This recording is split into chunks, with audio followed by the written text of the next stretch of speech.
B2B businesses sort of are commoditized because these are unbranded products or services. Can you talk about branding in B2B? So I totally agree that over years, B2B products have commoditized a lot. Okay. But B2B branding is not about aesthetics. It is also about your messaging and depth. I'll explain you this with the help of Sharda itself. Why I'm talking about Sharda is because it's a beautiful case study of somebody going from 50 to 100 ka bracket to 200 ka bracket within a very small span of time. That's crores of revenue. When Sharda reached out to us, their first thing was that we want to do our brochure. And they were not Sharda. They were Sharda Containers Private Limited. As it is everywhere. Correct. Who are they? They were drum manufacturer. Those blue drums from 2 liter to 250 liter. Anywhere. Yes, they were huge at that time also. They were supplying to good brands. They were supplying to armed forces. They were supplying to every big oil and chemical company in the country. With branding, when we went in depth with them, we realized what are they doing, how are they doing it, how precise they are with their processes, what is the quality differentiator they are making, what contribution they are making in the society and in the climate and in the nature, everything. That is where we branded them from Sharda Containers Private Limited to Sharda. Sharda became a synonym for an expert of blow molding instead of drum manufacturer. Because this is what they have been doing for 50 years. Right. People don't realize. Zoomed out one level ahead and looked at the core competence and not tried to just identify them with the final product. So imagine this is again coming from the legacy learnings that we have. How Coca-Cola said that we are not just a carbonated beverage competitor, but we are supposed to be a beverage competitor. So juice has to be mine, water has to be mine, any beverage consumption has to be mine. Can you tell us how does branding and design help B2B businesses to stand out? We really cannot unlock the full potential of India. But designer has to solve a problem. How can an artist or a designer ensure that they don't fall prey to their own ego? The mindset of growth partner, and that is where the real money is. But most people, they find these gigs where they're making logos for 500 rupees. Do you really think middle class are going into design? But where are all those jingles from the ad industry disappeared? Or you never learn what is practically required on the field, and that is why you have 90-degree turn in the bridges. Right. How can a UI UX designer command a higher salary when most design hygiene is already available out of the box in the age of AI? Business education is primarily missing in design and any professional services. There's one basic flaw in Indian community at large, that we are ashamed or hesitant of selling, which global market is not. If you continue to wait for next 30 years, you will get the results. Prashant Gupta and Akshat Raghava are the founders of Beryl Agency. Their foray into the field of design goes deeper with Hire Designers, which is a community of 350,000 designers. And these are the designers that you can tap into for all of your design needs across multiple disciplines, with everything from industrial design, graphic and 3D to fashion, accessories, and even interior and architecture. Hi guys, welcome to the Building Something podcast. How are you doing? Doing amazing. Well, thank you for having us. We have connected with today's guest on Entrepreneurs Hour. It's a curated and active community of founders, investors, and ecosystem enablers that have in-person meetup to help each other in building something. Join this buzzing community for free by clicking the link in the description. Now back to the video. Similarly, when Sharda Containers zoomed out, it became Sharda. And when it became Sharda, it realized the power. We got them Vision 2030, which they are strictly following, how operations, HR and plastics are going to change, how recycled plastics are going to come in. We help them create a training room within the factory for other competitors to send their operators and plastic related people, and they train them literally, irrespective of the fact that you are their competitor or not. Okay. And when they become the thought leaders Within that niche. And within the help of the fact that they are now into blow moldings, they kicked open the doors into hospital bed manufacturing. automobile component manufacturing, toys manufacturing. They moved from a facility of 400 square yards, gaj is yards, right? 400 square yards to 2000 square yards. Unbelievable. This All of is this- all based in Noida, Sector 63. No big company, no big budgets, nothing. And they truly admit this. But they just had a vision. When we told them that your brand, when we're doing your brand guidelines, remember I told you they just came for the brochure. We needed their logo, we needed their brand guidelines, their uniform, even to an extent that how would they integrate branding into their interiors. And if you visit their factory, their reception, their training room, every material used contains the same language of red, blue, and white. So when their trucks, they got their trucks, each of them painted with Sharda, and now when they travel all across the country, they admit themselves that people call as, oh, I saw your truck on the road. You know, and when a CEO of a large company, he would visit India and would like to work with an Indian B2B manufacturer, why do you think he would not choose Sharda over anybody else? Absolutely. That, I mean, that exposure does sort of come home to roost at some point. And I mean, also, if you think of it, when we are talking about international brands who are selling, let's say, chemicals, paints, right? They are also dealing in B2B. Yeah. But we are reaching out, or people who are working in Indian environment, they are reaching out to these companies because of that name, right? They have done that branding. That is why their product is ready to be sold, you know, in another country. And that is what we need to think of. You know, B2B, yes, you are doing B2B, but branding plays an important role because it is going to allow you to elevate yourself from the market. True. Again, classic example, Intel. Intel was never going to sell you chips. Yeah. But today when you go and buy a computer, you don't ask that I need XYZ screen, I need XYZ WLAN card, I need this motherboard, this chipset. You say Intel chip is required, or this Intel 5, 7, 9, or whatever, you know, is happening, because they forced their B2B to say that it contains an Intel chip. B2B is changing. And trust me, gradually, as we move towards intense capitalism, as we are already on our way, there's a very diminishing line between B2B and B2C. Right. Every B2B brand will be seen as a B2C brand. It does make sense, and I genuinely agree, because I have seen that a lot in the IT industry. There are so many businesses giving similar services, and they always hit a wall, because in the end it just comes down to dollars and nickels, and they either get outbid or, you know, out influenced. But there is no such process in place where the brand itself even exists in the conversation.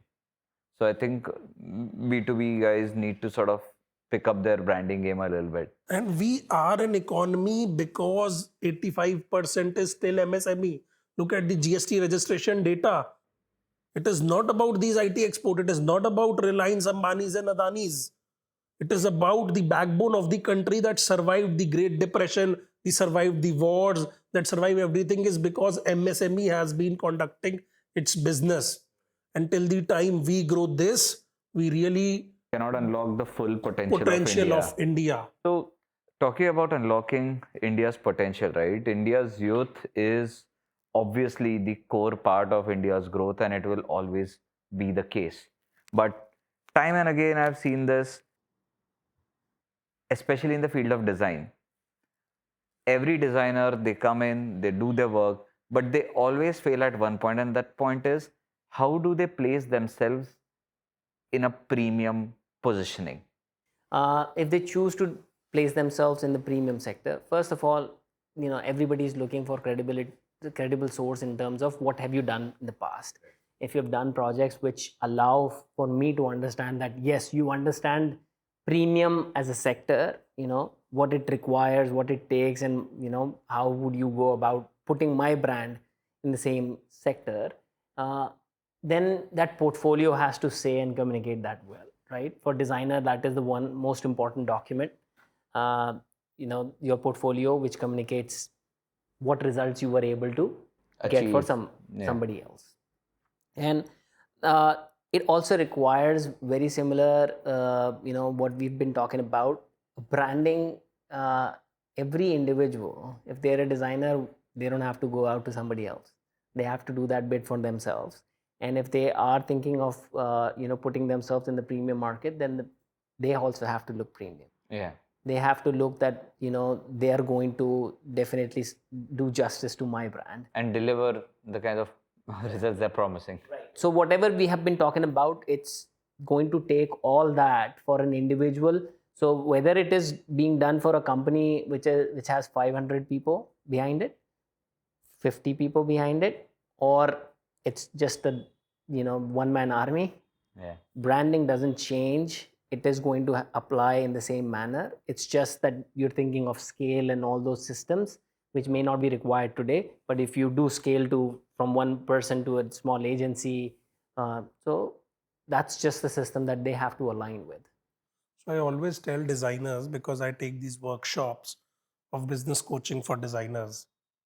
Okay, in these workshops, one very interesting thing that I always tell them is their own mindset. Okay, one of the mindset is a service provider, that you came to me for a logo, I'll give you a logo. That is a service provider mindset. You will never be able to charge any sort of premium. The next is solution provider. Okay, and you came to me for a logo. I said, okay, this is what your logo is. This is application's gonna look like. This is how things gonna happen. This, that, whatever solution is then. And third is the mindset of growth partners. And that is where the real money is, when you have your skin in the game, that I am doing visual identity for you, but this is how it will operate. You can probably premiumize your product. You can geographically expand it. This is how you had, what kind of value you are really adding. You yourself are not evaluating. You're asked for a website, you say, okay, here's a 5-page website. But what that website will add as a value? Will that convert any better? Will that, convert faster? Will there be faster checkouts? Will there be more leads? What sort of copywriting getting into it? You're not bothered about it. Then from that mindset, you will never be able to charge premium. And there is even a basic rule to it. You cannot charge premium because your gut knows that you are not ready for it. Which brings me to the question, how would a designer know if their work is good enough? Like it's average, above average, or below average? No, there is definitely a way.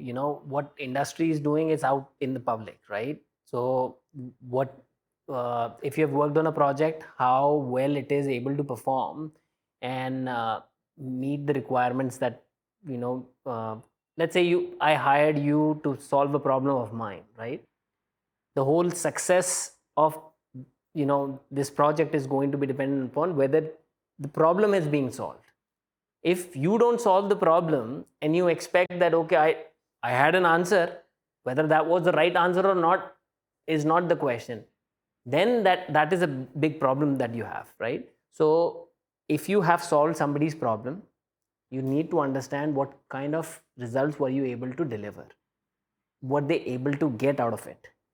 And if that checks out in terms of, because we always talk about design being very subjective, right? True. What I like, you may Someone not else like, might not right? like, yeah. So how one brand gets to what they were after before hiring you as a designer is a factor that you have to weigh in. And as Prashant rightly said, you have to judge. You have to know, you have to ask even your client, what kind of improvements are you seeing now?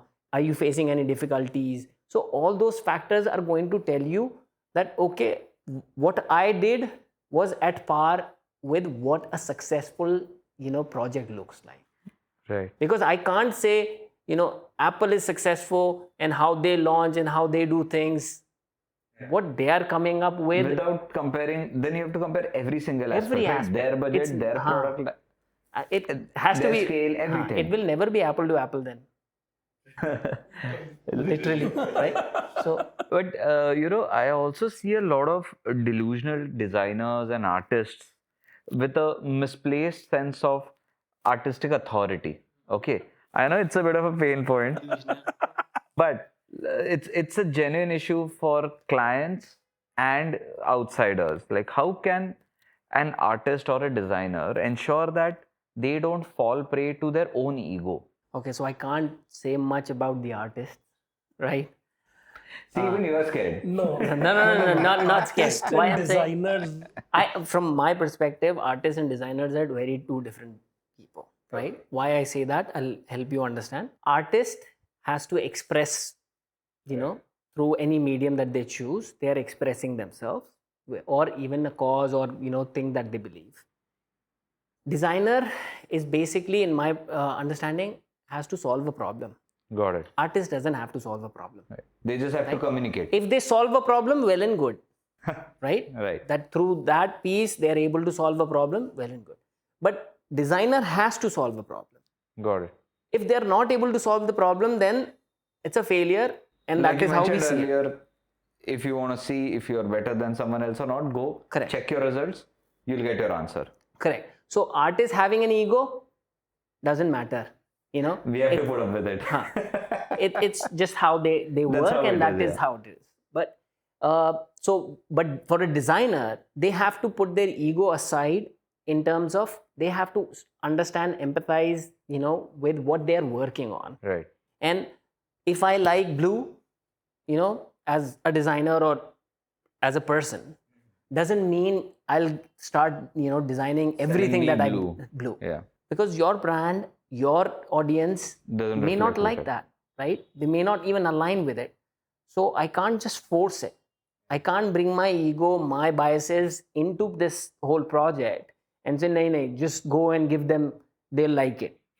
It doesn't happen that way. So it is something that we are taught in schools. We are taught that, one, you can never fall in love with your ideas. That is the first thing that they talk about, right? One rule.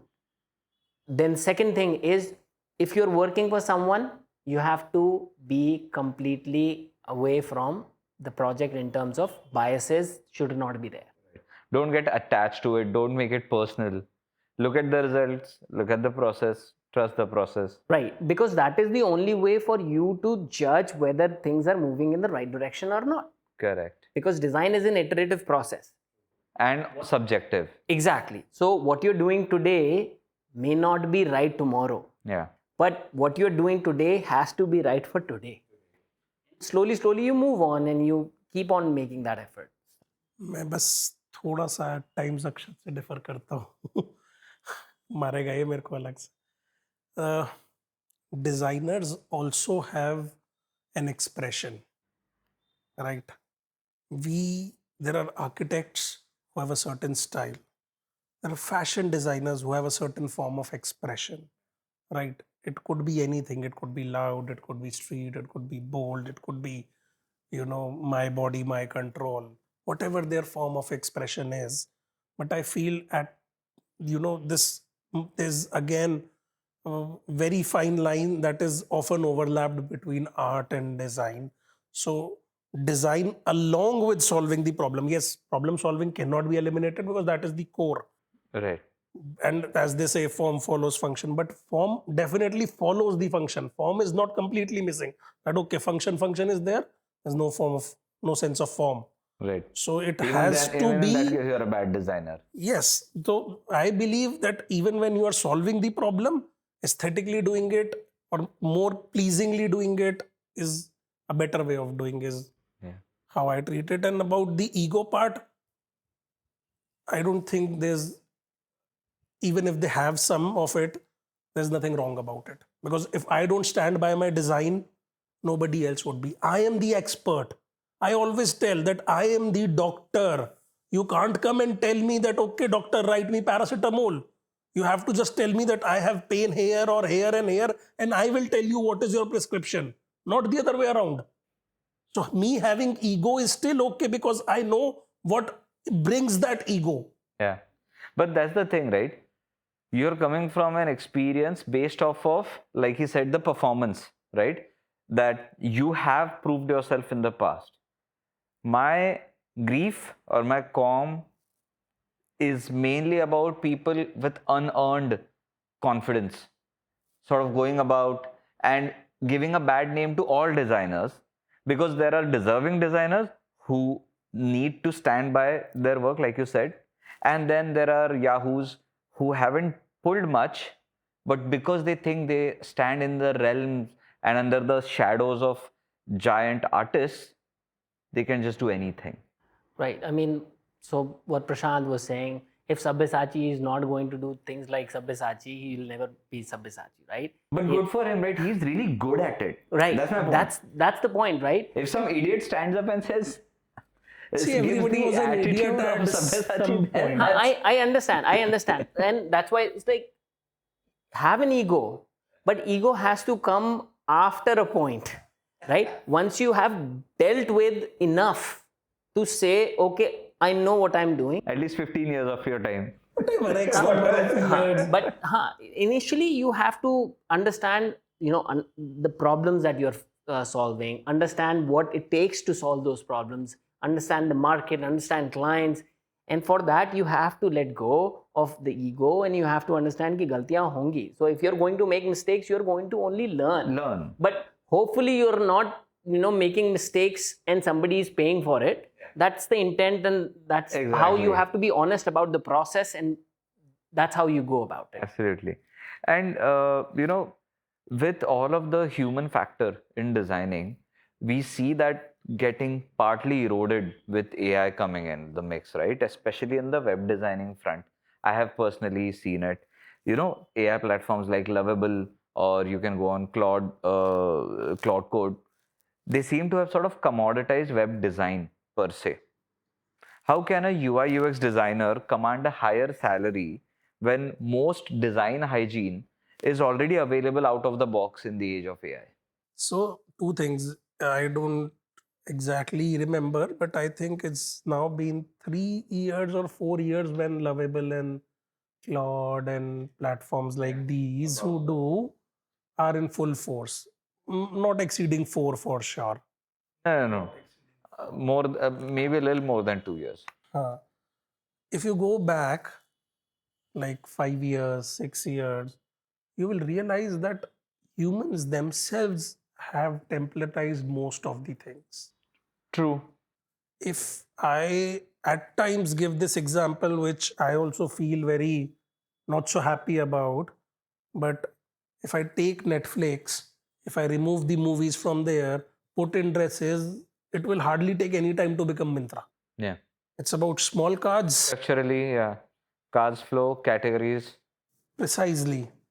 You understand? When you go on Theme Forest today, you'll get 75 different corporate websites looking exactly the same. Precisely my point.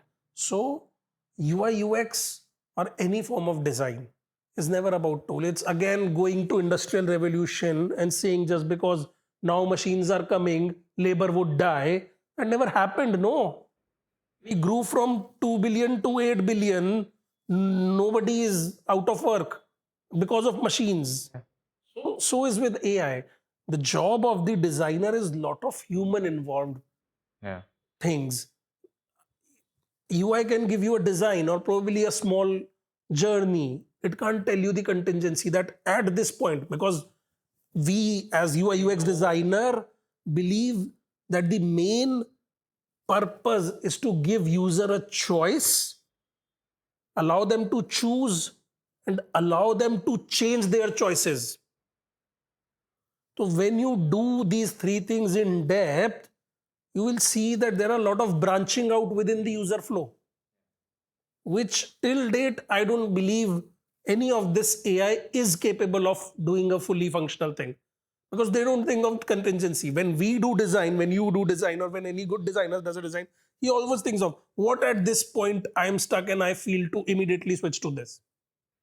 And absolutely, I've also seen it closely that we also give it briefs, references, everything. But somehow it is never, the result is never what you want it to be. And initially I thought it was us being bad at prompting. Okay. So I looked into it a lot and realized, you don't need to do the fancy stuff. It needs to be simple, straightforward, conserve your tokens, blah, blah, blah. And just very lately, I realized actually the difference is I have heard the brief, the AI hasn't. And the brief doesn't come on the first call only. The brief keeps coming, that iteration. Every time I made a page, I showed to the client and they say, you know what, actually, I like this. Actually, I like that. My competitor is doing this. Now, even if I give all of this context to Lovable, I don't think it is really going to give something that the client really needs. Kshitij, when we do projects like at Beryl, you won't believe. Leave apart what the owner is saying. We even interview the sales team at the ground. As you should. How will AI know that? Because, the problem is owner is not going in the market. Yeah. He doesn't know what sales team is being thrashed at, what objection handling is there.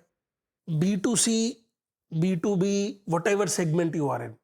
It's not daily that you are opening anybody's website. Right. You don't.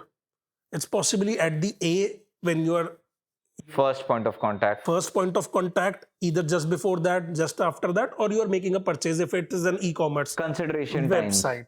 Practically, in the sales funnel though. है ना?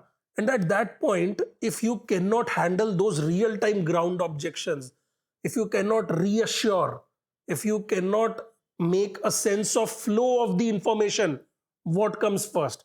If, for example, I tell you that we delivered, say, for example, to the world's largest company.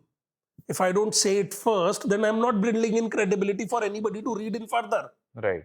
I can't put in last. Correct. So that thinking, that human understanding of human, how complex it is and how people interpret, again, is where AI still needs to do a lot of work, is what I believe. Yes, in future, it will clean up the mushrooming that has happened into industry where I should not be saying, but every Tom, Dick and Harry is so-called proclaimed a UI UX designer or any other form of design. But the serious designers would never be able to be substitute by the AI models is how I believe. Yeah, the human element is very important. And just the fact, AI, you can give all the brief you want, right? But when you are interacting with the CEO or somebody from CXO level and trying to understand, as Prashant said, right, their brand and what are the problems that they are facing, then at human level you are able to weigh in and prioritize. Okay, this cannot be missed. This we can play around with. Right. I don't necessarily need for AI to understand those nuances. Yeah, that's just not gonna happen. Not gonna happen. Because I think you're making a really interesting point here, because we have been sort of obsessed over the fact that the client is going to give the brief, okay, and the AI is going to interpret it. And we are just looking at that transaction, but the differentiator is us, service providers. When the client gives a brief, it's also on us how we take it. Correct. And what we make of it, right? So the AI can help us in maybe gathering our thoughts or just open some options for us visually, but other than that, the problem is not going to be solved entirely by just the AI. The real intelligence is needed still. Right. Humans are. Yeah. Obviously, I mean, who is going to turn on the servers otherwise? So, design being an interesting field, very attractive. How is a middle class parent supposed to recommend their child to go into design field with the salary of, say, 15,000 a month, like a starting salary of 15,000 a month? Do you really think middle class are going into design? I mean, I don't know. Maybe they are, maybe they aren't. Averagely, Indian fees, averagely I'm talking about, is somewhere around 7-8 lakh rupees a year. Okay. 4 to 5 years of a course. Okay. So it's 35 lakhs, 40 lakhs. Plus residence, plus all the art supplies, materials. Plus if you have an exchange program from abroad, all of this. So you are nothing less spending 60-70 lakhs rupees, which is almost the cost of being a doctor. Yeah. Or just getting an MBA abroad, getting a master's abroad. Yeah, unfortunately, that's been the case. Education is ridiculously expensive, right? And the other bit, sad to hear 15K per month salary, is still being offered, but that's the reality of it. We know through high designers that is also, very true. We've been fighting for it, and because we understand it is somebody cannot survive on 15K Yeah. when somebody has already spent lakhs on their education. What is the ROI of the education? Barely anything. But at the same time, Kshitij, you'll be surprised, within our community, we have seen interns getting up to a lakh or lakh and a half. That's also another end of the spectrum when people really make a difference out of it. And I'm talking about internships. okay. These are the stipends, a lakh and a So half. how does that happen? What is the differentiator? Then differentiate a lot of things. Your college itself becomes the first differentiator, and an IDN versus a different college would always be different. Offering The you that kind company of package. offering you, the value you are bringing in, your past internships and the projects or the finesse that you have is something company looking at. That also happens. Design at large would need money to survive. It is not only about job. Even if you start off your own, you need a certain period to survive where you might not be able to make the amount of money that you are planning to make. Essentially, you're saying that design field is no more a middle class possibility. Sadly, that's the truth of it, because we have government colleges which still, ask for 4 to 5 lakhs a year. as a Government fee. college. These are government, right? So, what do you expect?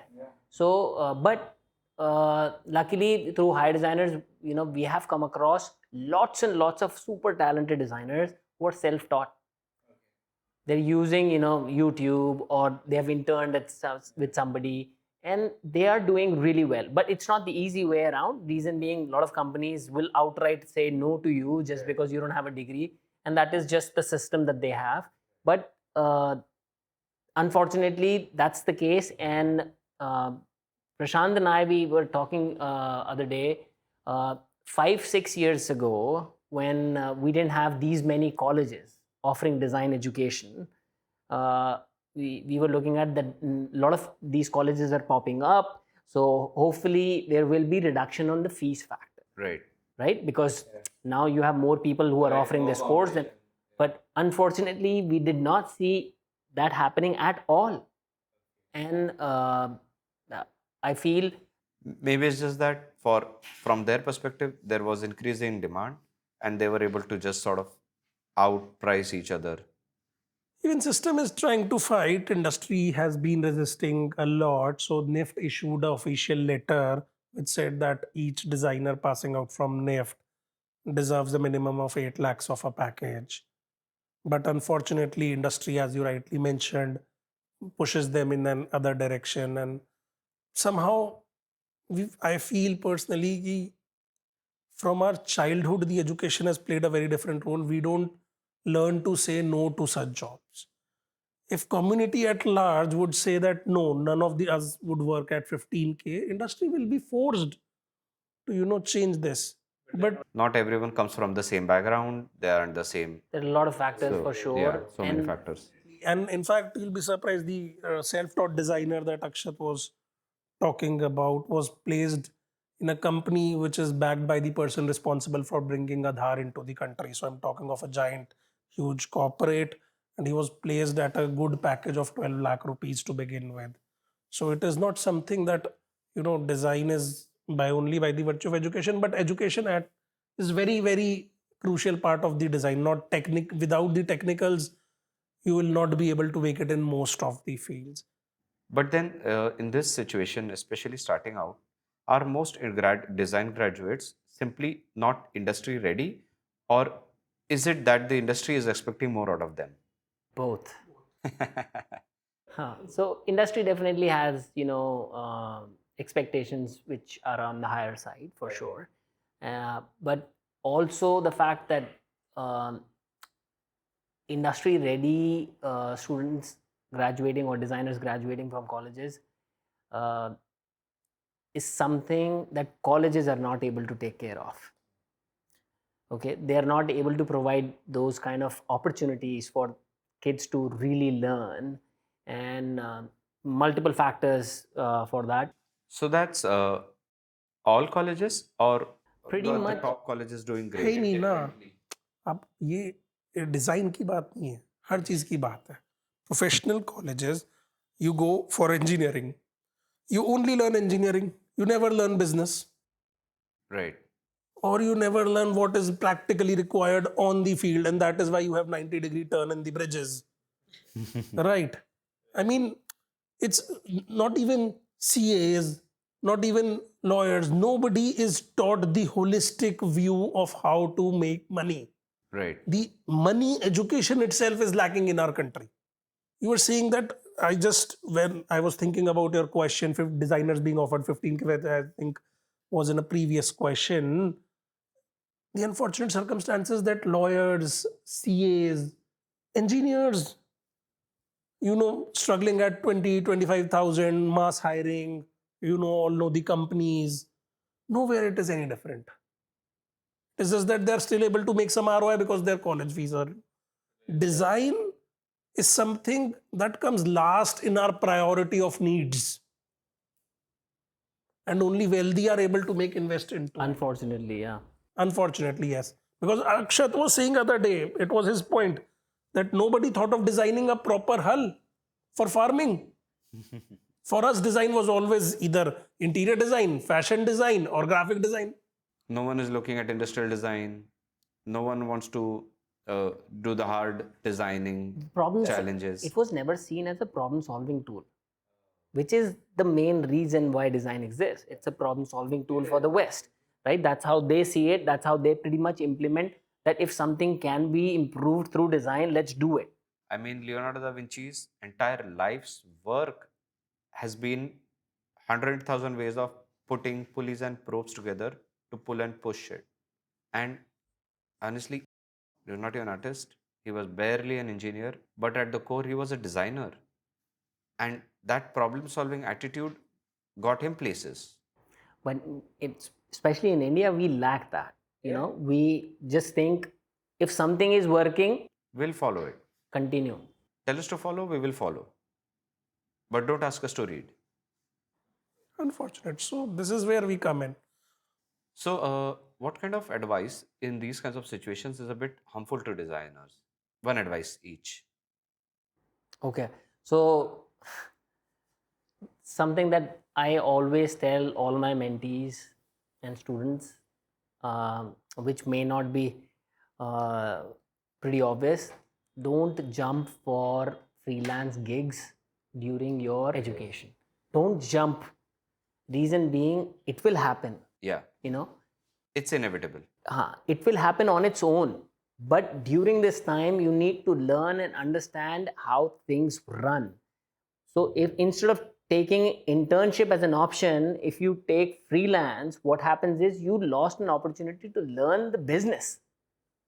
If I have somebody as an intern in my company, then I am not just teaching them or helping them learn how to design. I'm also helping them learn how to deal with the client, how to take decisions, how to help client understand what we have done, and how it is going to play a crucial role for their business. So all those factors are going to come into play, right? They will learn how to deal, how to make calculations. Everything is going to happen. But most people, they find these gigs where they are making logos for 500 rupees. Yeah. Right? Neither are they learning to make a good logo, nor are they dealing with the people who should be dealing with in their the heads, first place. in their heads, they're thinking we are professionals now. I mean, I understand the hustle, and it's kind of cute and endearing in that way, because obviously it is one step more than the classmates. But as you rightly said, if you don't know how to price yourself, don't go around pricing yourself. Because it will be a thing that you will not be able to change for years to come. You set a benchmark for 500 rupees a logo, right? Yeah. when you're going to go to a client and say 2000 is what I'm going to charge, it is going to give you sweats, Yeah. because this is 4 times the money that you have done. You have actually done it for. So it is not easy. It just goes into your system and you start to think of things in a manner that you shouldn't. So rather than going for these freelancing gigs that early, just give yourself time, understand the business, understand the industry, because that will be beneficial for a really long time. Yeah. And what's yours? I want them to generalize as well. Okay. When they only focus on one aspect of design, they forget that at large they are designers, at large they are problem solvers, and they can pretty much delve into any design stream. Not that I'm advising them to delve into any design stream, but they should have a very good understanding of all other design streams. Gradually you will see a shift in the economy, not just design, any professional services. People would start looking for generalists again. And this is a global shift. This has already kicked in. There was a tweet from the founder of Figma, I guess. He said that we are dropping UX from the title UX designer and copy from the title copywriter, because a designer is a designer and a writer is a writer, and they should be able to design and write anything in their domains. Globally, in cricket itself, earlier there used to be top 4-5 batsmen followed by the bowlers. Now you see the entire team up to the 9th batting ranking order All rounder. being an all-rounder. An all-rounder, a generalist is something that shift people will see. And even business houses are looking for, one place solution for all their problems.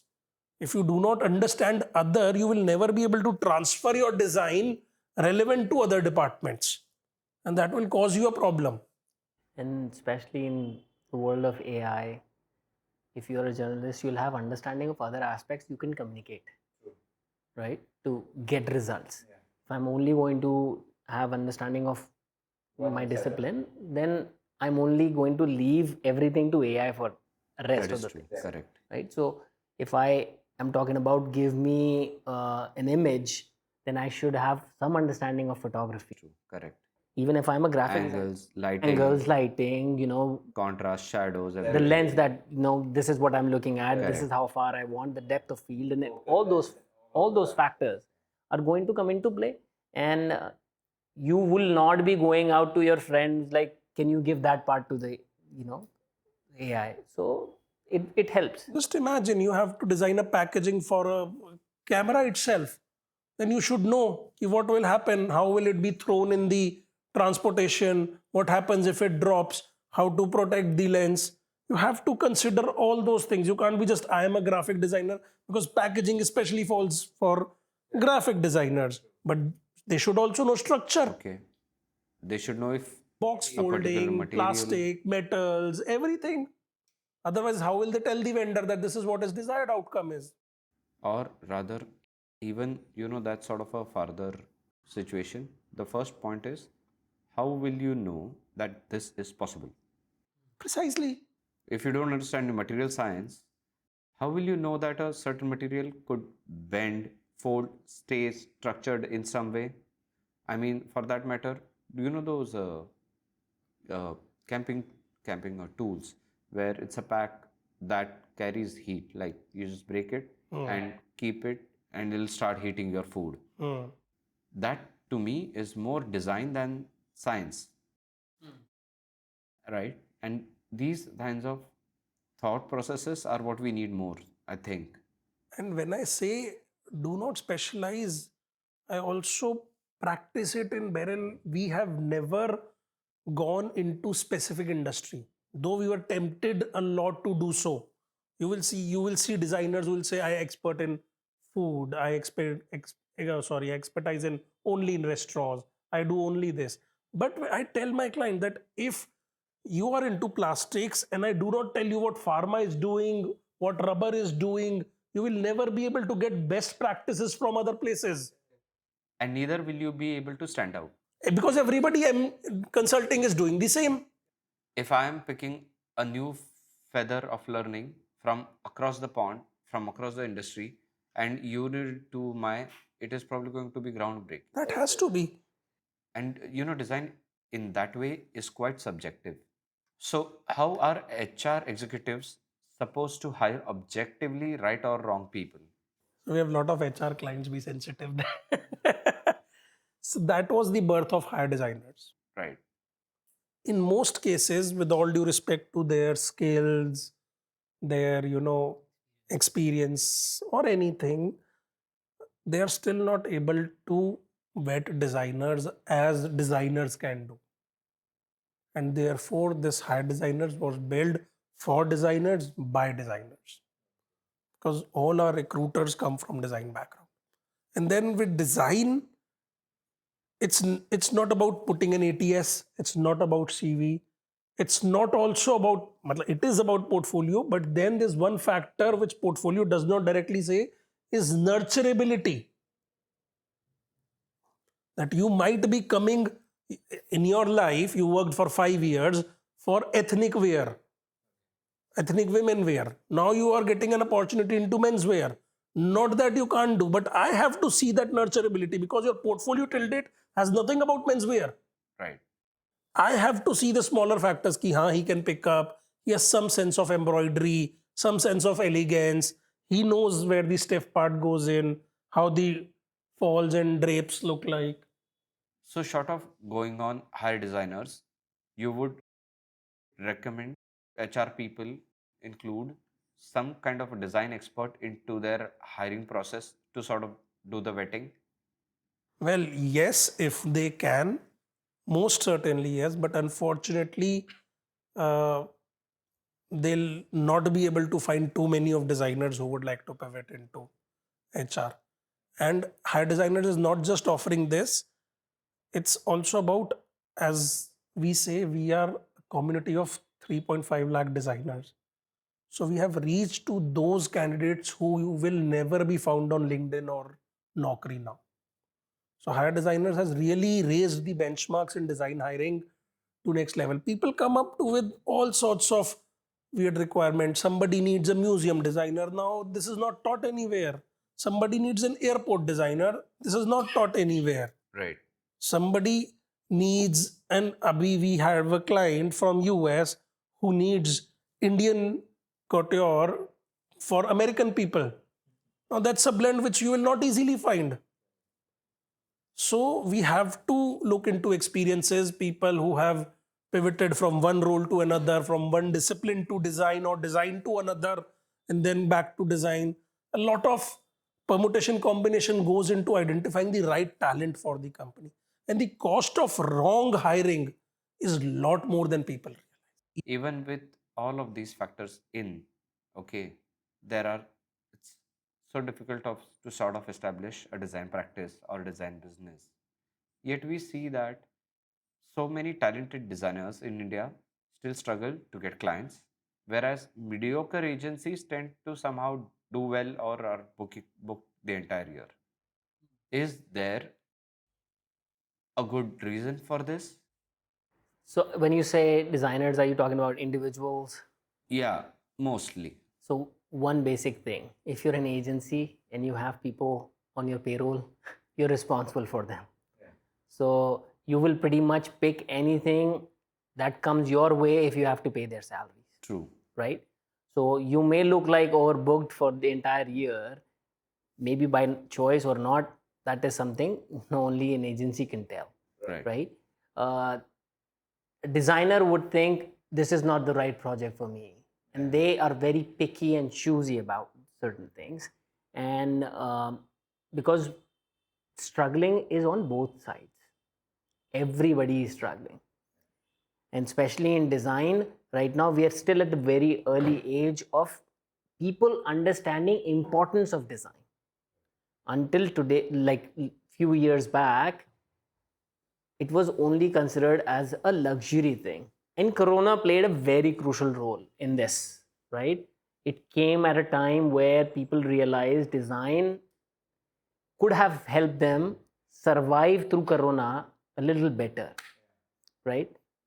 Because their online presence was not there, they were not able to set themselves apart from another competitor, so all those factors.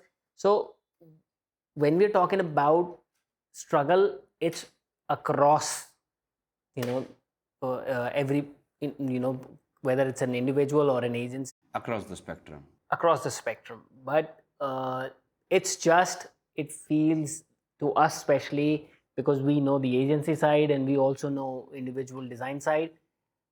When you're in agency, then at that point of time, you literally have, no choice, because you have to retain the talent that you have, right? And you have to make sure things continue. So when this situation, how should designers handle the haggling type clients? Just going back to what we discussed, individuals are also brands.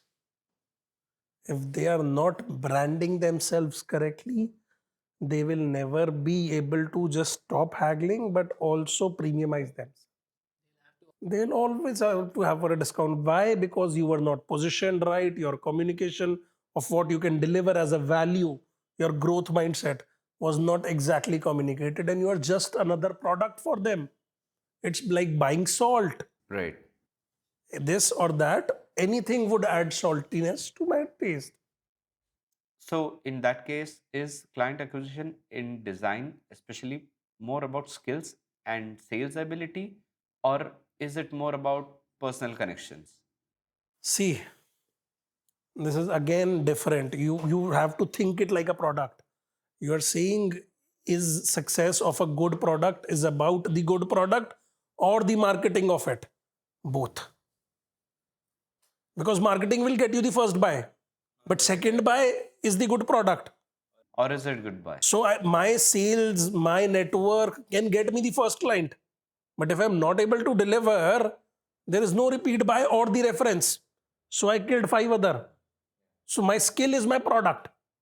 And my sales and my network is my marketing and sales.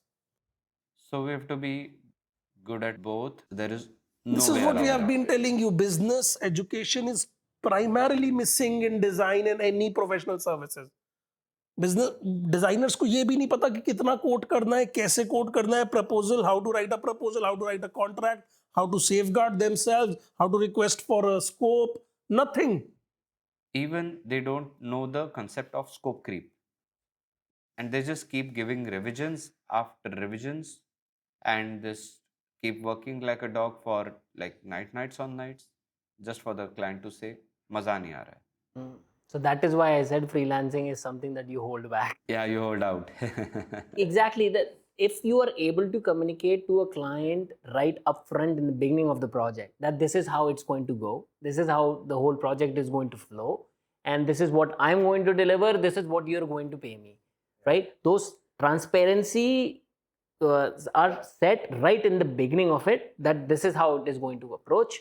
If anything outside the scope that we are discussing is going to come into play, then it will be charged at this rate, or it is going to be discussed and mutually agreed, then we'll continue that. So but those things are not something, as Prashant said, somebody's teaching. You either learn an internship or you don't learn. I am teaching them. On this Instagram channel. No, but as a community, you see, there's one basic flaw in Indian community at large, that we are ashamed or hesitant of selling, Absolutely. which global market is not. I have an hesitation to tell my relative that I am into this work, and if you have a reference, please offer it to me. Because he'll be like, wo kya sochega? It starts with, he is firstly thinking of you in a different way. Just because we dare to ask him for a reference. It starts there. Or even if he thinks of me differently, I have to prioritize. Once I become a larger business, he will never think of me in that different way.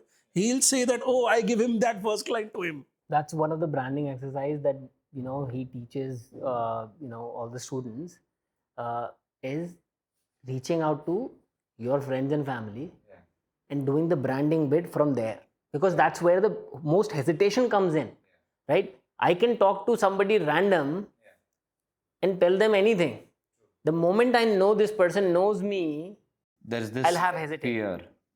So, but if you're able to face that fear, then you're easily going to do well in front of a stranger out in the world. How can small agencies handle non-paying clients or late-paying clients, late-paying clients without necessarily burning the bridges? Or do you think you should burn bridges with clients who either pay very late or don't pay properly at all? We should not hesitate to burn the wrong bridges. And this is, I've learned from two mentors in my life. One was the lady Surya in very early stage of my life, who said that Prashant, let the bad business go. Because if you don't let it go, your mind will never make space for good business.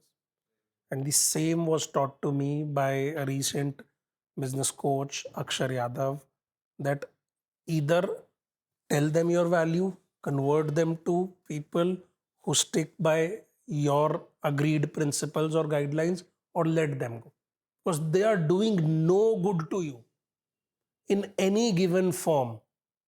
And there is absolutely no need of, we have this FOMO of not burning the bridges. What will happen? The other person will say that he asked me for the money, or he said pay me on the time. What can other person say? He cannot say anything. We just have our fears that we created ourselves, nothing else. We have our own complexes, we sort of project onto them, and we think, honestly, one of the biggest mistakes is that we think too much about what we think they are thinking about us, which honestly is zero. No one gives a shit about you. Things which I always tell that Indian business scenarios are different. In India, if it is a commitment of a 30-day payment, it will not happen in 30 days.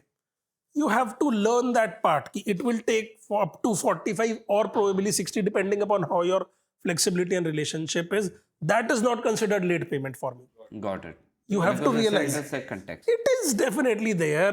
आप 30th day बोलोगे, वो सोचेगा, accounts में देगा, process होंगी. Things will happen, right? You should not consider it late. If it is in tolerable limits, have certain limits. That is flexibility of the business. And similarly, you can expect certain flexibility from your client as well. If he is offering you some, you should offer some. Yes. Okay. So now there are also some provisions from government now. You can report some. You those should things know are there about which these are again. good things that are happening. So basically, MSME Act, it clearly says that every MSME vendor has to be paid within 45 days. Okay. If they don't think, it will be treated as their income and they will be liable to report that in their balance sheet. Similarly, same can be reported on GST portal also, which directly affects their A, GST credit, and B, it also goes, now the GST, income tax, everything is related. So all of these things are happened, and point is that we are afraid of going into legal systems, but we do not realize that other person is also afraid of going into legal systems. So why not? And if I have to fight for myself, if I can't fight for myself, then how will I fight for my business or my design or anything else? That's the basic rule of the jungle. No, even in the jungle, to survive, you have to fight some or the other. You can't say that deer will not burn bridges with the lion Either fight others or fight yourself. or die. That's an option. Yeah, that's an option. Okay, now I want to move on to a bit of the advertising part of design. I mean, it's an extended arm, I would say. But where have all these jingles from the ad industry like disappeared? We heard all of these creative, iconic jingles from Nirma, Bajaj, Vico, MDH, PSPO, Airtel, and so on. They lit up our ears for years, and now nothing. Again, two things. You're One there. is you are paying 150 rupees every month to skip ads. Uh, You Yes. are choosing not to hear the jingles created in recent past. okay. Second is the mediums have changed. Television, radio, where is that? Where will you hear those jingles?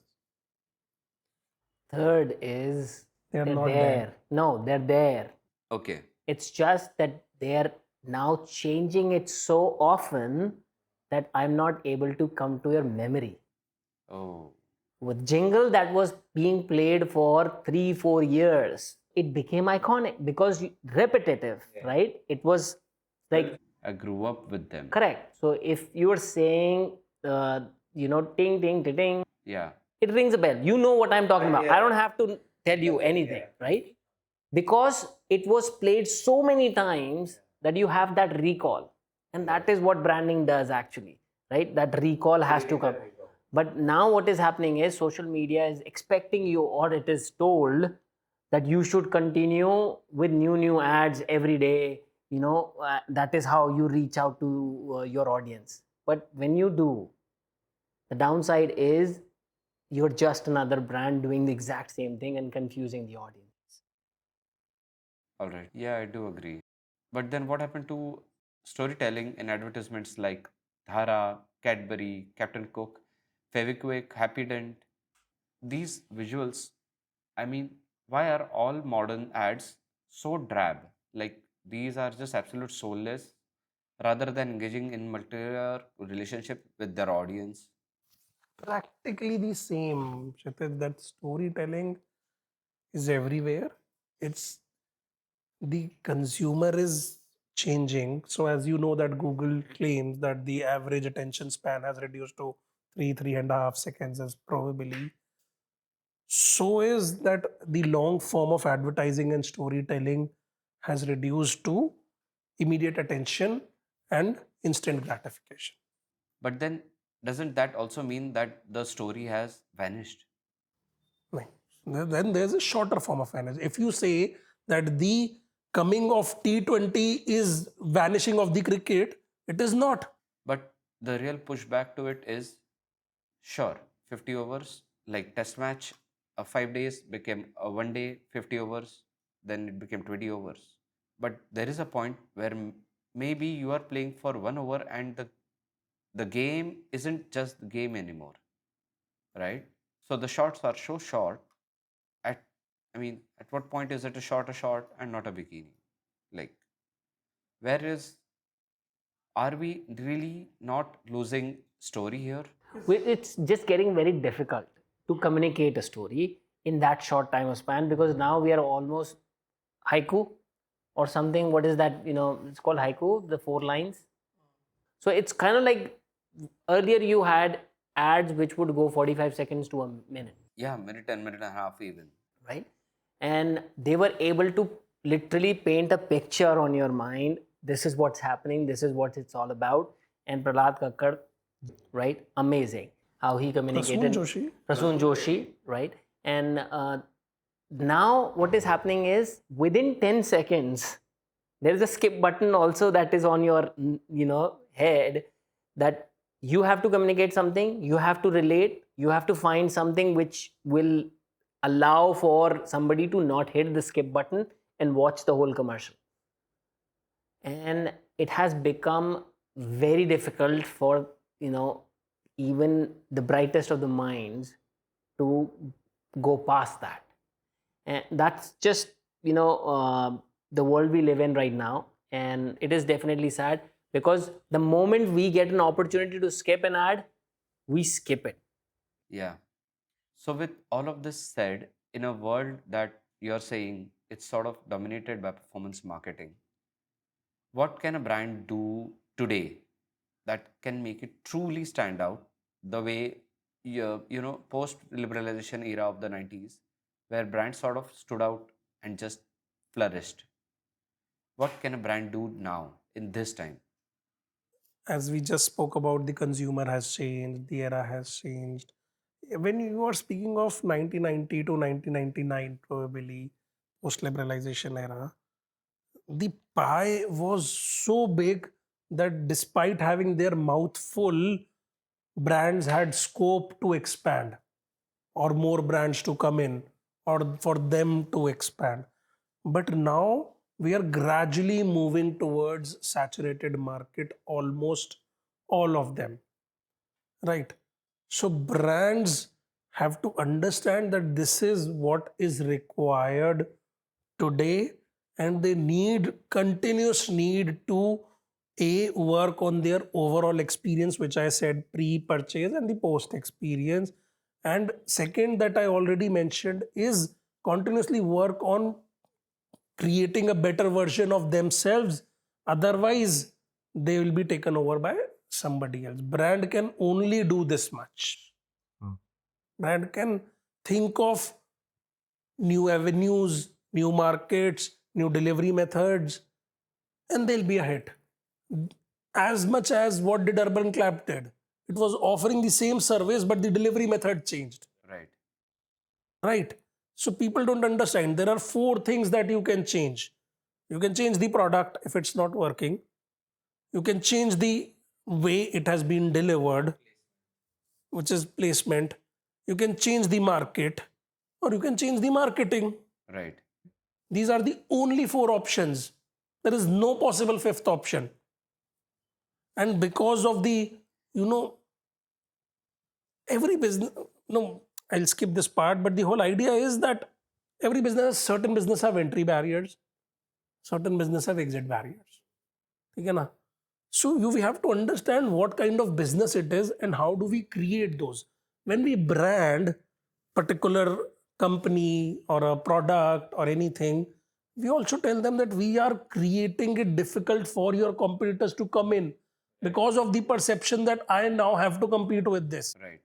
Until unless you are investing in this, what is PPC doing for you? It is just a short-term conversion that X number of packets were sold. But do you really have the kind of patience that post-liberalization brands had to expect a result that post-liberalization brands saw? True. They waited for 30 years. If you continue to wait for next 30 years, you will get the results. We, as you know, hire designers, it is a non-funded startup. I always tell them that it will always take one complete generation to make the business. Okay. The second generation will reap the fruit. If I am not mentally ready for it, how do I expect brands to really grow? We need the time for it. As simple as that, in this polluted environment, a plant needs more care and longer time to flourish and give fruits. As simple. Absolutely. Any closing thoughts, Akshat? Closing thought, no, just as Prashant mentioned, the consistency of sticking to one thing and, just saying the same thing again and again is one of the most important thing that brand can do, because that allows for consumer to understand this is what brand stands for. If you're going to change just because you're launching a new product, and if you're going to change that communication again, then you confuse the market. You leave no room for somebody to think of you with, few words that they... And absorb you. Exactly. So if you are able to do that bit, it is going to allow, it may not align with how people are thinking right now, but it will definitely get you results with time, and that are going to be long-term results. And that is what a brand is looking for. It's just looking for those loyalty clients, right? Who are going to stick with you, who are going to be there when you launch a new product. It is still going to be something that they are going to enjoy. So yeah, that's pretty much it. Excellent.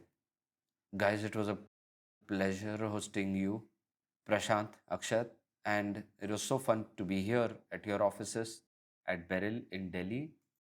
And I hope our viewers found as much value from our conversation as I did personally. I hope so.